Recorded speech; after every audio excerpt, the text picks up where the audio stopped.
નમસ્કાર, શો ટાઈમમાં આપનું સ્વાગત છે.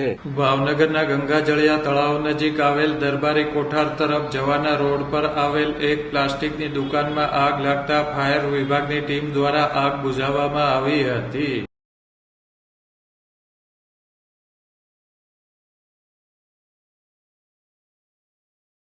શહેરના દરબારી કોઠાર રોડ પર આવેલ લાખાણી માર્કેટમાં મુરલીધર પ્લાસ્ટિક નામની હોલસેલની દુકાનમાં શુક્રવારે રાત્રિના કોઈ કારણોસર આગ લાગી હતી.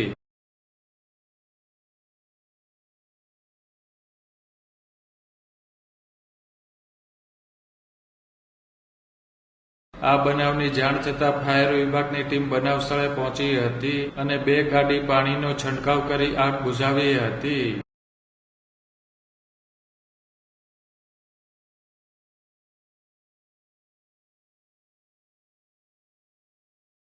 આગની આ ઘટનામાં પ્લાસ્ટિકનો માલસામાન સળગી ગયો હતો.